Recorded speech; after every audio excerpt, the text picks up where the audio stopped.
JNU மாணவர் முத்துகிருஷ்ணன் மரணத்திற்கு நீதி கேட்டு சென்னை பல்கலைக்கழக மாணவர்கள் போராட்டம் நடத்தினர்.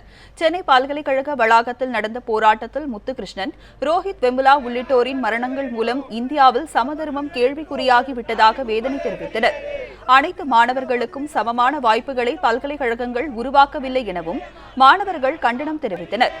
இதுபோன்ற நிலை தொடரும் சூழலில் இந்தியா முழுவதும் மாணவர்கள் இணைந்து போராட்டத்தில் ஈடுபடுவர் என்றும் சென்னை பல்கலைக்கழக மாணவர்கள் எச்சரிக்கை விடுத்தனர்.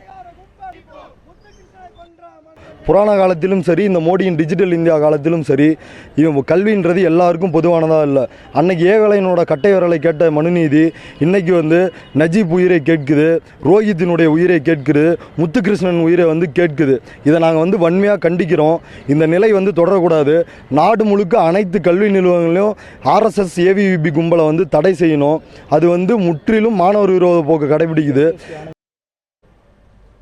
JNU மாணவர் முத்துகிருஷ்ணனின் மர்ம மரணத்திற்கு நீதி கேட்டு சேலத்தில் பல்வேறு மாணவர் அமைப்புகள் ஆர்ப்பாட்டம் நடத்தினர். சேலம் மாவட்ட ஆட்சியர் அலுவலகம் அருகில் நடந்த போராட்டத்தில் பல்வேறு அமைப்புகளைச் சேர்ந்த மாணவர்கள் மற்றும் இளைஞர்கள் பங்கேற்றனர். மேலும் உயிரிழந்த முத்துகிருஷ்ணன் குடும்பத்திற்கு அரசு 25 லட்சம் ரூபாய் நிவாரணம் வழங்க வேண்டும், CBI விசாரணைக்கு உத்தரவிட வேண்டும் என்பன உள்ளிட்ட கோரிக்கைகளை வலியுறுத்தினர்.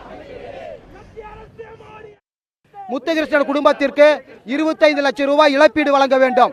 உடனடியாக தலித் மாணவர்கள் மீதான தாக்குதலை தடுத்து நிறுத்த, பாலியல் வன்கொடுமையை எதிராக நிர்பயா சட்டம் கொண்டு வந்ததை போல ரோஹித் வெமுலா பெயரில் புதிய சட்டம் இயற்றி தலித் மாணவர்கள் மீதான ஒடுக்குமுறையை தடுத்து நிறுத்த வேண்டும் என இந்த ஆர்ப்பாட்டத்தின் மூலம் கேட்டுக்கொள்கிறோம்.